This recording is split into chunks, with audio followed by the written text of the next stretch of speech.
Hi, my name is Karen Batty. I'm a senior director from New Hampshire. I've been with the Pampered Chef almost 19 years. It seems hard to believe. I started when I was 12. I am a mother of three, and when I started the business, my kids were 4, 2, and newborn. And now I can hardly believe it. My oldest two have already graduated from college, and my youngest is just about to start his junior year in just a few weeks. I recently watched a TED Talk by Eduardo Brasino all about belief. The link was sent to me by my oldest child along with a note that read, "I thought this would be perfect to share with your team." Now, this is not an uncommon occurrence for me. My kids are always sending me links for things, TED Talks, articles, and all sorts of things, many of which focus on the power of belief. After all, they grew up with a mom who held monthly sales meetings in their living rooms. I'm telling you, my kids could recite the belief circle by the time they were 8 years old. And I remember when Pampered Chef announced the first Disney trip shortly after I had started my business. Friends and customers would ask, "Do you think you'll get the trip?" And I used to say, "Hey, if Pampered Chef is going to send somebody to Disney for free, it might as well be me and my family."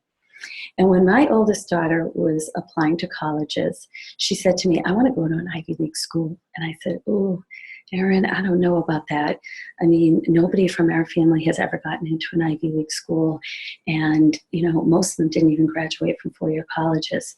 And she said to me, "Mom, how many of them actually applied to Ivy League schools?" And I said, "Oh, that would be none." And she said, "Perhaps that's part of the problem." And then she went on to say, "Hey, someone's going to go to an Ivy League school, and it might as well be me." And she graduated magna cum laude just a couple of years ago from an Ivy League school.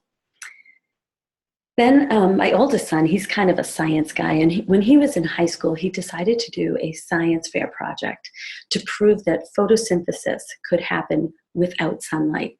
Now, I don't remember much about photosynthesis, but I remember sunlight was a required thing. But anyway, he decided to prove that this could happen, and he tried to prove this theory by splicing genes on my kitchen island. Partway through, he realized that some sophisticated tests were going to need to take place, and that clearly was not going to happen in our kitchen. So he called NASA. The first few times he called, he got brushed off quickly. But he kept dialing. And finally, he stumbled into a scientist who said he appreciated my son's gumption. He said he'd run the test for him if he could write an article about this in case the theory ended up to be plausible. He said he'd cite my son in the article. Now, my son didn't care about any kind of recognition. He's a true scientist. He's in it for the knowledge. So he was like all over it. "Sure, just run me the test."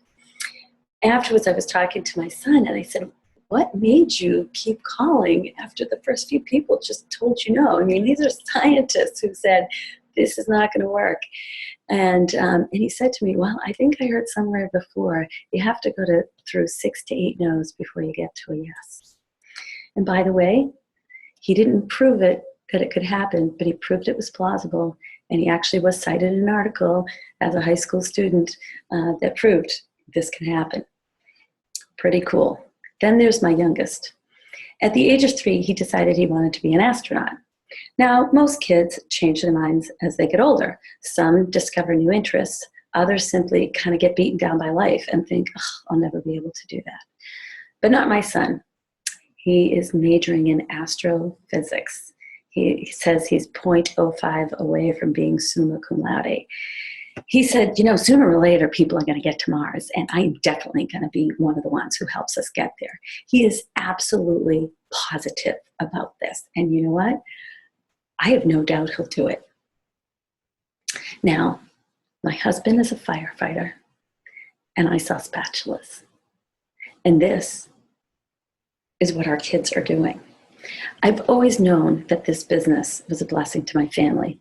It filled our kitchen with great products, making family meal times the best they could be. It also gave us an income that allowed our kids to have opportunities that they could never, ever, ever have done otherwise. But I never in a million years dreamed that this business would be such an integral part of my kids growing up to be such amazing young adults. I had no idea what my kids were learning as I sold my spatulas and taught other people how to sell spatulas. Belief is an amazing thing. It's a catalyst to joyful hard work, focus, and persistence. And it can be learned. My kids are proof of that. So do you want to learn how to get your belief in place to serve you well? Then dial in on Wednesday night. See you then.